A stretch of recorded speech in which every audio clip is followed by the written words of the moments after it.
dessas tarefas, 20% geram os melhores resultados. Para que serve essa ferramenta? Para quando vocês estão dando conta das tarefas de vocês, mas não estão enxergando o resultado.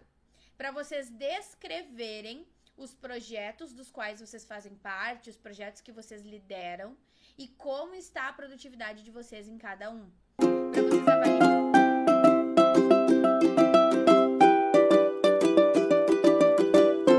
Nesse livro ele conta que o Vilfredo Pareto foi um economista italiano e lá no século XIX ele criou o princípio de Pareto, esse paralelo 80-20, para descrever a distribuição de terra na Itália. Ele foi um economista italiano e percebeu que 80% das terras eram propriedade só de 20% da população. Então aí foi a primeira vez que ele identificou um desequilíbrio com esses percentuais, 80 e 20. E isso ficou. Aí lá no final da década de 30, o Joseph Heuran, que é o grande mestre da gestão de qualidade, quem estuda, foi contratado pela General Electric, que é, de novo, daí a gente tá falando de guru supremo, né? A General Electric contratou ele pela eficácia em gestão de qualidade para resolver alguns problemas com alguns maquinários que eles estavam tendo e para, enfim, várias coisas. Como ele foi bem sucedido nisso, ele foi convidado para avaliar a distribuição de salários lá dentro da General Electric. Então, ele resolveu um problema que era da área de qualidade e qualidade se aplica a tudo. Então, o que fizeram? Então, vem cá e avalia pra gente se a nossa distribuição de salários está fazendo sentido. E aí, quando a General Electric chegou e disse, olha, a gente quer avaliar a distribuição de salários, distribuição veio de distribuição de terra. Observem. Então, primeiro, o princípio de Pareto foi um método descritivo. E aí vocês vão dizer, Aline, tu tá sempre falando de métodos descritivos? Por isso, porque geralmente um método descritivo vai se tornar quase que uma lei da gravidade.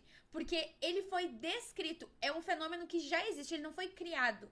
Ele foi simplesmente descrito, ele recebeu um nome, ele foi simplificado para que mais pessoas possam perceber.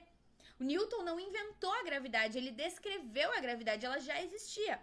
O princípio de Pareto foi a mesma coisa. Ele foi descrever a distribuição de terras e viu que era 80-20. Quando o Heuran foi descrever a distribuição de salários, ele viu que era 80-20.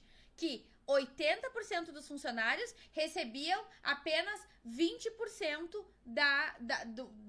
da folha, digamos assim. E o contrário também é verdadeiro, que 20% dos funcionários muitas vezes eram os que geravam 80% do resultado. E aí um paralelo vai se conectando ao outro, porque a gente está falando de métodos descritivos.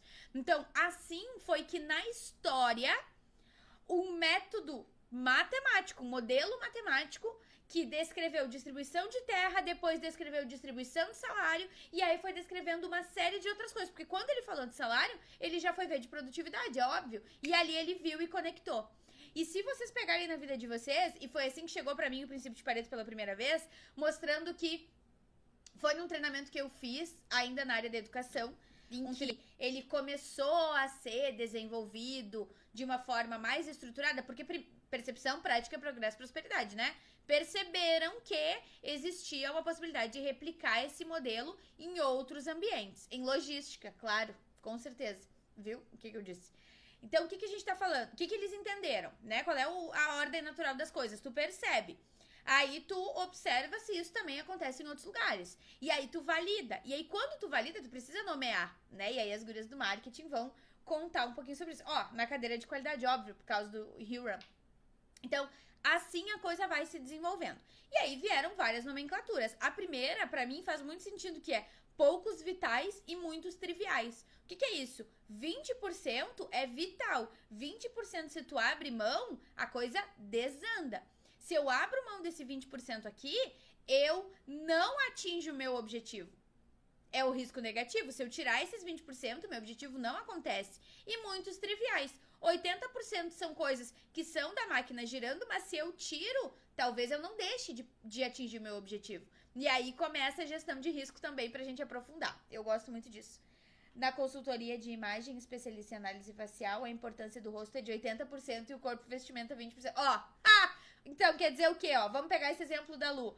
Que se 20% dos nossos produtos representassem 80% do nosso faturamento, a nossa energia deveria ser mais investida nele para que esse percentual representasse um valor cada vez maior. E não o contrário. Só que no segundo caso, quando a gente vê que só 20% dos produtos representam 80% do faturamento e a gente só olha isso e não faz uma análise mais profunda, o que a gente tende a fazer? Cometer o mesmo erro que eu cometi lá nos primórdios, lá quando eu era um suricatinho, de querer eliminar. Não, então eu vou eliminar os outros 80% dos meus produtos. Não, por quê? Porque eu preciso fazer análises mais profundas até para entender se daqui a pouco esses 80% não são a minha porta. Se os meus clientes não estão entrando por ali. Ou não são o que fideliza para eu vender o restante. Então, eu não posso só olhar e querer eliminar uma coisa ou eliminar outra. Eu preciso entender os porquês. Eu preciso estabelecer relações, eu preciso descrever mais, aprofundar mais. Por isso que eu comecei a aula de hoje contando a história, para vocês verem que ele é um método descritivo. Então, a gente vai cavocar e vai achar ele em N níveis do negócio, em N níveis do nosso projeto. 20% da minha equipe gera 80% dos meus resultados. Eu vou eliminar os meus 80% restante da equipe? Não, porque eles servem uma função. Mas que função? E aí eu vou gerando soluções, mas eu não vou simplesmente sendo reativa ou imediatista ou ansiosa com a informação. Uma informação sozinha não deve nortear a minha tomada de decisão. Eu preciso transformá-la em conhecimento.